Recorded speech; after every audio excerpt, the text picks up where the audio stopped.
بسم اللہ الرحمن الرحیم۔ معزز ناظرین و سامعین، السلام علیکم۔ آج ہم اردو فار اردو لورز کے ناظرین کے لیے غلام عباس کے افسانہ دھنک کا چوتھا حصہ لے کر حاضر ہوئے ہیں۔ مجھے خوشی ہے کہ اس سے قبل پیش کیے گئے تینوں حصے آپ لوگوں نے بہت پسند کیے اور اپنے کمنٹس اور پیغامات کے ذریعے مجھے اپنی پسندیدگی سے آگاہ کیا۔ میں امید کرتا ہوں کہ یہ حصہ بھی آپ لوگوں کو پسند آئے گا۔ اپنے پیغامات سے ضرور آگاہ کیجیے گا۔ جہاں تک تہذیب مغربی کی تقلید، زناکاری، شراب خواری، قمار بازی، سود اور عورتوں کی بے پردگی کا تعلق تھا، ملاؤں کی حکومت کو ان کی تنسیخ یا ترمیم و اصلاح کے قوانین نافذ کرنے میں کوئی دشواری پیش نہ آئی، کیونکہ ملاؤں کی سبھی جماعتیں سبز پوش، سرخ پوش، نیلی پوش، پیلی پوش، سیاہ پوش، سبز پوش ان کی بیخکنی پر متفق تھیں، بلکہ ایسے معاملات میں ان کے پیشواؤں میں اس قدر ہم آہنگی پائی جاتی کہ یہ لوگ جو ملاؤں کے مختلف فرقوں میں پھوٹ پڑ جانے کا خدشہ محسوس کیا کرتے تھے، اطمینان کا سانس لینے لگے کہ بحمدللہ ہمارے اندیشے باطل ثابت ہوئے۔ لیکن رفتہ رفتہ جب اسلام کے بنیادی اصول و عقائد، ایمان و تقوی کا سوال پیدا ہونا شروع ہوا تو ان فرقوں میں انتشار و کشیدگی کی فضا پیدا ہونے لگی۔ یوں تو یہ سبھی فرقے اللہ کو ایک، رسول کو برحق اور قرآن کو کلام اللہ سمجھتے تھے، لیکن ان کے جماعتی معتقدات و نظریات ایک دوسرے سے یکسر جدا گانا تھے۔ جیسے مختلف رنگوں والے شیشوں کی اینکوں سے منظر کی کیفیت ہی بدل جاتی ہے، سبز پوش جن باتوں کو حلال سمجھتے تھے، سرخ پوش ان کو حرام۔ نیلی پوشوں کا جس فقہ پر ایمان تھا، پیلی پوشوں کی نظر میں وہ کفر کے مترادف تھا۔ ہر چند امیر مملکت نے ہر جماعت کو اپنے اپنے اصول و عقائد پر قائم رہنے کی آزادی دے رکھی تھی۔ ان کی الگ الگ مسجدیں تھیں، الگ الگ طریقے عبادت، الگ الگ مدرسے، اور ایک فرقہ دوسرے پر اپنے عقائد مسلط کرنے کا مجاز نہ تھا۔ پھر بھی جب کبھی مختلف فرقوں کے لوگ کسی اجتماعی تقریب یا قومی جلسے میں یکجا ہوئے اور تاریخ یا فقہ کا کوئی مسئلہ زیر بحث آتا تو گفتگو میں تلخی پیدا ہو ہی جاتی۔ جس وقت حکومت نے ایک ادارہ تصنیف و تالیف قائم کیا جس کا مقصد ایک مفصل تاریخ اسلام لکھنا اور رسول اکرم صلی اللہ علیہ وسلم، خلفائے راشدین اور دیگر اکابر اسلام کے سوانح حیات مرتب کرنا تھا، تو فرقہ وارانہ جذبات اچانک منظر عام پر آ گئے۔ اس کی ابتدا اخبارات سے ہوئی۔ ایک فرقے کے اخبار نے اپنے مقالہ افتتاحیہ میں اس مسئلے پر یوں روشنی ڈالی: یہ کتب اگر کسی نجی ادارے کی جانب سے شائع کی جاتیں تو ہمیں اس پر چندہ اعتراض نہ ہو۔ قابل اعتراض امر تو یہ ہے کہ ان پر حکومت کی مہر ہوگی اور اس طرح یہ پوری قوم کے خیالات کی نمائندہ تصور کی جائیں گی۔ اگر حکومت کو یہ کتب شائع کرنا ہی ہیں تو اس کا فرض ہے کہ وہ ہر فرقے کے نقطہ نظر سے ان کے الگ الگ سلسلے شروع کرے۔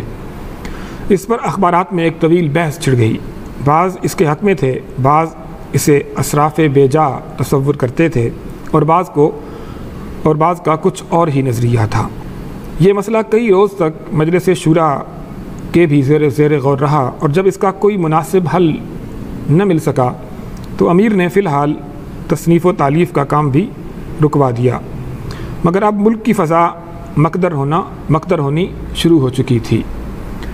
بدقسمتی سے انہی دنوں ایک ایسا واقعہ پیش آیا جس نے مختلف فرقوں کے جذبات کو مشتعل کر دیا۔ ہوا یہ کہ ایک دن جب سرخ پوش اپنے علاقے کی مسجدوں میں نماز فجر پڑھنے گئے تو بعض مسجدوں کی دیواروں پر جلی حروف میں ایسے کلمات لکھے ہوئے پائے گئے جن سے اس جماعت کے بعض اکابر کی بے حرمتی ہوتی تھی۔ اس سے سرخ پوشوں کے غصے اور رنج کی حد نہ رہی۔ ان کا ایک وفد امیر کی خدمت میں حاضر ہوا۔ امیر نے اس کی شکایت بڑی ہمدردی سے سنی، پھر مجلس شورا سے کہا کہ اس معاملے کی پوری تفتیش کی جائے اور مجرموں کو گرفتار کر کے قرار واقعی سزا دی جائے۔ جب 2 دن تک مجرم گرفتار نہ کیے جا سکے تو تیسرے روز اسی قسم کا واقعہ سبز پوشوں کی مسجدوں میں پیش آیا۔ سبز پوشوں کو اس امر میں ذرا شک نہ تھا کہ یہ کارروائی سرخ پوشوں نے انتقامی طور پر کی ہے، گو سرخ پوش بڑی شد و مد سے اپنی بریت ظاہر کر رہے تھے۔ اسی روز سبز پوش نوجوانوں نے اپنے غم و غصے کے اظہار کے لیے نماز ظہر کے بعد ایک جلوس نکالنا ضروری سمجھا۔ جب تک یہ جلوس ان کے اپنے محلوں میں گھومتا رہا اس سے کسی نے تعرض نہ کیا، یہاں تک کہ نیلی پوشوں، پیلی پوشوں، سیاہ پوشوں اور سفید پوشوں کے محلوں میں بھی خیریت ہی گزری۔ مگر جیسے ہی یہ جلوس سرخ پوشوں کے علاقے میں پہنچا تو ایک تو وہ بے حد لمبا ہو گیا، دوسرے اس کے نعروں میں زیادہ تندی و تلخی پیدا ہو گئی۔ ایک آدھ جگہ اینٹ پتھر پھینکے جانے کی خبر بھی آئی، مگر شکر ہے کہ بے بنیاد ثابت ہوئی۔ تاہم دونوں فرقوں کے جذبات سخت مشتعل ہو گئے تھے۔ دونوں طرف کے نوجوان بات بات پر تلواریں سونتے لیتے تھے۔ اس پر حکومت کے لشکریوں کے لیے بیچ بچاؤ کرنا ضروری ہو گیا۔ اس صحیح میں 3-4 لشکری زخمی تو ہوئے مگر حالات پر قابو پا لیا گیا۔ اگلے روز دونوں فرقوں کے اخباروں نے اس واقعہ پر خوب حاشیے چڑھائے اور ایک دوسرے پر کھلم کھلا چوٹیں کی۔ امن چین کے چند ہی روز گزرنے پائے تھے کہ ایک اور واقعہ پیش آیا جو پہلے سے کہیں زیادہ سنگین تھا۔ ہوا یہ کہ ایک رات نماز مغرب کے بعد کوئی شخص سیاہ پوشوں کی ایک مسجد میں چپکے سے ایک بم رکھ کر چلا گیا۔ جب یہ بم پھٹا تو خوش قسمتی سے اس وقت مسجد میں کوئی نمازی موجود نہ تھا، بس مسجد کا ایک تاک ہی شہید ہوا۔ اس واقعے سے لوگوں کی توجہ سرخ پوشوں اور سبز پوشوں کے قضیے سے ہٹ کر سیاہ پوشوں کی طرف منعطف ہو گئی۔ سیاہ پوشوں کے اخباروں نے چیخ کر آسمان سر پر اٹھا لیا۔ وہ کئی روز تک اپنی مسجد کے طاق کی شہادت کا سوگ منایا کیے، یہاں تک کہ ایک اور سانحہ اہل ملک کی توجہ کا مرکز بن گیا۔ اب کہ یہ ہوا کہ پیلی پوشوں کے ایک مجتہد نماز عشاء سے فارغ ہو کر مسجد سے گھر کی طرف جا رہے تھے کہ کسی نے ایک تاریک گلی سے نکل کر ان کی پیٹھ میں خنجر گھونپ دیا اور خود فرار ہو گیا۔ مجتہد کی چیخ سن کر بہت سے پیلی پوش جمع ہو گئے، کچھ قاتل کی تلاش میں دوڑے مگر اس کا کہیں پتہ نہ تھا۔ مجتہد کو اٹھا کر مسجد میں لے گئے مگر ان کی حالت نازک تھی، زخم کاری لگا تھا، چنانچہ جب فجر کی آذان ہو رہی تھی تو وہ دم توڑ چکے تھے۔ پیلی پوشوں کے غیظ و غضب کا کچھ ٹھکانہ نہ رہا۔ ایک پیلی پوش اخبار نے سیاہ حاشیوں کے ساتھ اپنے مجتہد کی شہادت پر بڑا پرزور اور دردناک مقالہ لکھا۔ اس کا مقطع کا بند یہ تھا: قاتل کا اب تک گرفتار نہ ہونا ثابت کرتا ہے کہ یہ واقعہ کسی منظم سازش کا نتیجہ ہے۔ معلوم ہوتا ہے کہ قتل کا منصوبہ پہلے سے بہت سوچ سمجھ کر بنایا گیا تھا۔ اس واقعہ سے اس المناک حقیقت کا بھی انکشاف ہوتا ہے کہ حکومت پیلی پوشوں کے جو اقلیت میں ہیں جان و مال کی حفاظت سے قاصر ہے۔ امیر مملکت نے جنہیں اس واقعہ کا انتہائی صدمہ پہنچا تھا فوری طور پر مجلس شورا کا اجلاس طلب کیا۔ یہ اجلاس کئی دن تک جاری رہا مگر کسی کو کوئی ایسی تدبیر نہ سوجھی جس سے پیلی پوشوں کی اشک شوئی ہو سکے اور حکومت کو ان کا اعتماد پھر سے حاصل ہو سکے۔ اس اجلاس میں مجلس شورا کے ایک رکن نے کہا: ہمارے پاس اس امر کا کیا ثبوت ہے کہ اس قتل کا یا اس سے قبل کے واقعات کا مرتکب پاکستان کا کوئی باشندہ ہی ہوا ہے؟ اگر وہ پاکستانی ہوتا تو اب تک ضرور اس کا سراغ مل گیا ہوتا۔ مجھے یقین ہے کہ یہ تخریبی کارروائیاں، ملک میں پھوٹ ڈلوانے کی یہ کوششیں ضرور کسی ایسے ہمسایہ ملک کے جاسوسوں کی ہیں جو ہم سے بیر رکھتا ہے اور ہماری تباہی کے درپے ہے۔ ان دنوں جبکہ آمد و رفت کے وسائل ایسے